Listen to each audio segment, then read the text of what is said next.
नमस्कारम। अब हम पढ़ते हैं modern periodic table, 10th class chemistry, chapter periodic classification of elements. Making order out of chaos, the modern periodic table. Chaos का मतलब होता है कि उलझन, कई चीजें जब उलझी होती हैं, कि जहां पर एलिमेंट्स उलझे हुए हैं उन एलिमेंट्स का ऑर्डर बनाना है, उन एलिमेंट्स को सुलझाना है। ठीक है, और क्या बनाना है? The modern periodic table. ये सबसे फेमस पीरियोडिक टेबल है और आज के समय में भी यही हम यूज करते हैं। In 1913, Henry Moseley showed that the atomic number symbolized as Z of an element is a more fundamental property than its atomic mass। कि 1913 में हेनरी मोजले नाम के साइंटिस्ट ने कहा कि देखो, अब तक क्या था, एटॉमिक जो अब तक जो पीरियोडिक टेबल थे ना, वो एटॉमिक मास के ऊपर डिपेंड थे, एटॉमिक मास के अकॉर्डिंगली बनाए गए थे। लेकिन हेनरी मोजले ने कहा कि एटॉमिक मास की बजाय अगर हम एटॉमिक नंबर के बेस पर इस पर काम करें तो ये ज़्यादा बेहतर होगा। कि एटॉमिक नंबर क्या है, ज़्यादा अच्छी एक फंडामेंटल, एक बेसिक प्रॉपर्टी है एलिमेंट्स की। एटॉमिक नंबर को जेड से लिखते हैं, कैपिटल जेड से। Accordingly, Mendeleev's periodic law was modified and atomic number was adopted as the basis of modern periodic table, and the modern periodic law can be stated as follows। फिर क्या किया Mendeleev के periodic table में, क्योंकि Mendeleev का periodic table याद कीजिए atomic mass के अकॉर्डिंगली बनाया गया था। अब उस मेंडलीव के पीरियोडिक टेबल को मॉडिफाई कर दिया गया और उसको अब एटॉमिक नंबर के बेस पर बना दिया गया। ठीक है, और फिर बन गया वो मॉडर्न पीरियोडिक टेबल। अब मॉडर्न पीरियोडिक टेबल जो लॉ है वो क्या कहता है? It states that properties of elements are a periodic function of their atomic number। कि जो एलिमेंट्स हैं उनके जो गुण हैं वो कौन निर्धारित करता है? उनका एटॉमिक नंबर निर्धारित करता है। यानी एलिमेंट्स की प्रॉपर्टीज उनके एटॉमिक नंबर के अकॉर्डिंगली चलती हैं। जैसे कम नंबर एटॉमिक नंबर वाले की प्रॉपर्टीज कम एटॉमिक नंबर वाले एलिमेंट से मैच करेंगी, ज़्यादा एटॉमिक नंबर वाले एलिमेंट की प्रॉपर्टीज ज़्यादा एटॉमिक नंबर वाले एलिमेंट से, उनके ग्रुप से मैच करती है। Let us recall that the atomic number gives us the number of protons in the nucleus of an atom। कि याद कीजिए एटॉमिक नंबर क्या होता है? किसी एटम के न्यूक्लियस में जितने प्रोटॉन होते हैं वही उसका एटॉमिक नंबर होता है। फॉर एग्जाम्पल, किसी एटम के अंदर 10 प्रोटॉन हैं तो उसका एटॉमिक नंबर भी 10 होता है। And this number increases by 1 in going from one element to the next. कि जब हम एक एलिमेंट से दूसरे एलिमेंट पे जाते हैं तो एटॉमिक नंबर एक स्टेप बढ़ जाता है। जैसे एक का एटॉमिक नंबर 1 है, फिर 2, फिर 3, फिर 4, फिर 5, फिर 6, ऐसे 1 बाय 1 एटॉमिक नंबर बढ़ता है। ठीक है, एटॉमिक नंबर कभी भी फ्रैक्शन में नहीं होता, 1 2 3 ऐसे होता है। Elements when arranged in order of increasing atomic number lead us to the classification known as modern periodic table, table 5.6। कि अगर हम एलिमेंट्स को उनके एटॉमिक नंबर के इंक्रीजिंग ऑर्डर में लिख दें, यानी एटॉमिक नंबर के बढ़ते क्रम में लिख दें, तो वो बन जाता है हमारा मॉडर्न पीरियोडिक टेबल। इसको पिछले पेज पर दिखाया हुआ है टेबल 5.6 में, अभी मैं दिखाऊंगा अभी आपको। Prediction of properties of elements could be made with more precision when elements were arranged on the basis of their increasing atomic number। कि अगर हम एलिमेंट्स को उनके एटॉमिक नंबर के बेस पर अरेंज कर दें तो हम उनकी प्रॉपर्टीज को प्रेडिक्ट कर सकते हैं, यानी अंदाजा लगा सकते हैं। यानी हम जैसे मान लो कि एक एलिमेंट है, अब हम कहेंगे कि इससे अगला एलिमेंट ऐसा होगा, उससे अगले एलिमेंट में ये गुण होंगे, उससे पिछले एलिमेंट में ये गुण होंगे, मतलब हम प्रेडिक्शन कर सकते हैं। ठीक है, तो अभी एक बार मैं आपको पीरियोडिक टेबल दिखाता हूं, फिर हम आगे एक्टिविटी को पढ़ते हैं। देखिए, ये है मॉडर्न पीरियोडिक टेबल। इसमें जो ये वाले हैं, इसमें जो ये वर्टिकल कॉलम होते हैं, ये वाले, इनको बोलते हैं ग्रुप्स, और जो ये हॉरिजॉन्टल कॉलम है इनको बोलते हैं पीरियड्स। तो ग्रुप्स कितने हैं देखो, यहाँ से है 1 2 3 4 5 6, टोटल कितने हैं 18, 18 तो ग्रुप हैं। और पीरियड कितने हैं 7, जैसे 1 2 3 4 5 6 7। ठीक है, अब आपको ये 2 दिख रहे होंगे, ये पीरियड नहीं है, ये एक्चुअल में क्या है, इनके बारे में आप ज़्यादा तो आप 11th और 12th में पढ़ोगे, 12th में पढ़ोगे मेनली तो, लेकिन फिर भी थोड़ा सा बताऊँ ये क्या है। यहाँ पर है जैसे 57 है ना, लेंथ है ना, 57 के बाद ये देखो 58 59 और 71 इसके अंदर है, पीछे है ऐसे, मतलब ये लगा लो कि दीवार के पीछे ऐसे पीछे घुसे हुए हैं। ये देखो 89 है, एक्टीनियम, 89 के बाद देखो 90 91, यानी ऊपर वाली लाइन तो ये 58 से जो है ये 57 के पीछे ऐसे पीछे घुसी हुई है, और 89 के पीछे ये 90 वाली लाइन घुसी हुई है। ठीक है, यानी कि इसी में आते हैं, तीसरे थर्ड ग्रुप में ही आते हैं। तो ये है मॉडर्न पीरियोडिक टेबल। इसमें देखो एलिमेंट्स को उनके एटॉमिक नंबर के बेस पे रखा हुआ है। देखो hydrogen 1, helium 2, lithium 3, beryllium 4, carbon boron 5, carbon 6, nitrogen 7, oxygen 8, fluorine 9, neon 10, sodium 11, magnesium 12, aluminium 13, silicon 14, phosphorus 15 और एटसेट्रा, ऐसे चल रहे हैं देखो। ठीक है, तो सबसे पहले हाइड्रोजन 1 और सबसे आखिर में कौन सा, ये रहा देखो 118। तो टोटल कितने हैं 118 एलिमेंट हैं हमारे मॉडर्न पीरियोडिक टेबल में। अब हम आगे बढ़ते हैं activity 5.3। How were the positions of cobalt and निकल resolved in the modern periodic table. कि मॉडर्न पीरियोडिक टेबल में कोबाल्ट की और निकल की पोजीशन की समस्या को कैसे हल किया गया। याद कीजिए मेंडलीफ की जो पीरियोडिक टेबल थी ना, उसमें कोबाल्ट और निकल की पोजीशन में एक एनोमली थी, एक मतलब एक उसमें छोटी सी मिस्टेक थी जिसको वो एक्सप्लेन नहीं कर पाया था। ठीक है, तो अब ये क्वेश्चन पूछता है कि मॉडर्न पीरियोडिक टेबल में इनकी पोजीशन को कैसे डील किया गया।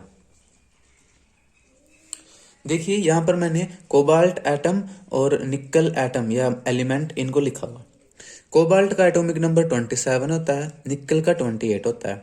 ठीक है, कोबाल्ट का एटॉमिक मास 58.9 होता है और निकल का 58.7 होता है। तो मेंडलीफ ने क्या किया था, उसने एटॉमिक मास के इंक्रीजिंग ऑर्डर में एलिमेंट को रखा था। तो इंक्रीजिंग ऑर्डर के हिसाब से तो निकल का मास थोड़ा सा कम है, देखो कोबाल्ट का थोड़ा सा ज्यादा है, तो निकल को पहले लिखना चाहिए, कोबाल्ट को बाद में लिखना चाहिए। लेकिन मेंडलीव ने अपने इसी रूल को तोड़ दिया। उसने क्या किया, कोबाल्ट को पहले लिख दिया, निकल को बाद में लिख दिया। ठीक है, तो लेकिन अब मॉडर्न पीरियोडिक टेबल में क्या है, एलिमेंट्स को उनके एटॉमिक नंबर के बेस पर लिखते हैं। ठीक है, एटॉमिक मास का इसमें कोई प्रॉब्लम होता ही नहीं। अब कोबाल्ट का क्योंकि एटॉमिक नंबर 27 है, निकल का 28 है, इसलिए कोबाल्ट को पहले लिख देंगे 27th पोजीशन पे, निकल को बाद में लिख देंगे 28th पोजीशन पे। इसमें मास का कोई प्रॉब्लम नहीं होती। तो इस तरह कोबाल्ट और निकल की पोजीशन की प्रॉब्लम को ऐसे डील किया गया है। अभी मैं दिखाता हूं इनकी पोजीशन रियल वाले मॉडर्न पीरियोडिक टेबल में कहां पर है। ये देखो मॉडर्न पीरियोडिक टेबल में ये रहा कोबाल्ट 9th ग्रुप में, ये रहा देखो कोबाल्ट 27th नंबर पे, क्योंकि 27th क्या है, इसका एटॉमिक नंबर है। और निकल उससे आगे 28th नंबर पे है 10th ग्रुप में। ठीक है, ये नंबर क्या है, एटॉमिक नंबर है। तो कोबाल्ट का 27, निकल का 28। तो यहां पर ऐसे कोबाल्ट और निकल को रखा गया है। How were the positions of isotopes of various elements decided in the modern periodic table? कि मॉडर्न पीरियोडिक टेबल में एलिमेंट्स के जो अलग अलग आइसोटोप होते हैं उनकी पोजीशन को कैसे डिसाइड किया गया है, उनको कैसे निर्धारित किया गया है। तो देखिए आइसोटोप क्या होते हैं, ऐसे एटम जिनका एटॉमिक नंबर तो सेम होता है लेकिन एटॉमिक मास डिफरेंट होता है।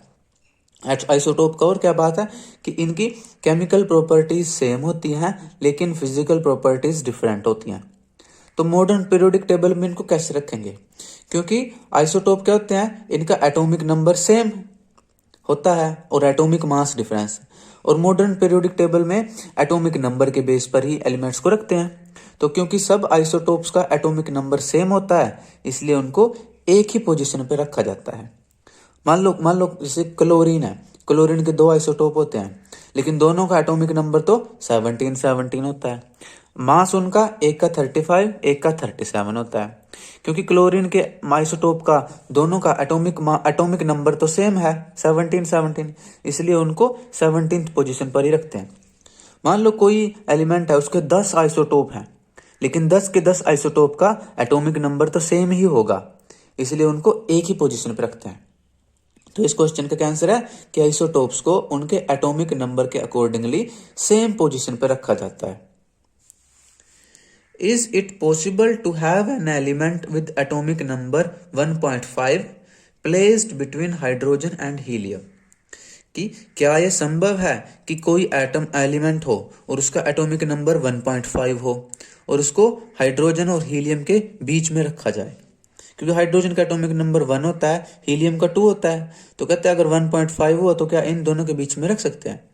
इसका आंसर है नो, क्योंकि 1.5 एटॉमिक नंबर वाला कोई एलिमेंट पॉसिबल ही नहीं होता। क्यों नहीं पॉसिबल होता? क्योंकि एटॉमिक नंबर क्या होता है, किसी एलिमेंट में या किसी एटम में कितने प्रोटॉन है या फिर कितने इलेक्ट्रॉन है, वही उसका एटॉमिक नंबर होता है। अब क्योंकि प्रोटॉन जो है कभी भी फ्रैक्शन में नहीं होते, या तो 1 प्रोटॉन होगा या 2 प्रोटॉन होंगे या 3 प्रोटॉन होंगे, कभी भी आधा अधूरा प्रोटॉन नहीं होता, यानी 1.5, 0.5, 2.5 प्रोटॉन ऐसे कभी भी नहीं होता। इसलिए कभी भी एलिमेंट का एटॉमिक नंबर फ्रैक्शन में नहीं होता, तो इसलिए ये पॉसिबल ही नहीं है कि कोई एलिमेंट हो जिसका एटॉमिक नंबर 1.5 हो। ठीक है, अगला question, where do you think should hydrogen be placed in the modern periodic table? कि मॉडर्न पीरियोडिक टेबल को आपके हिसाब से, मॉडर्न पीरियोडिक टेबल में आपके हिसाब से हाइड्रोजन को कहाँ रखा जाना चाहिए? देखिए अभी चलो मैं लिख के बताता हूं। देखिए, जो मॉडर्न पीरियोडिक टेबल में जो फर्स्ट ग्रुप होता है उसमें कौन कौन होते हैं lithium, sodium, potassium, rubidium, caesium, francium, इस तरह ये सब होते हैं। इन सब को कहते हैं अल्कली मेटल्स।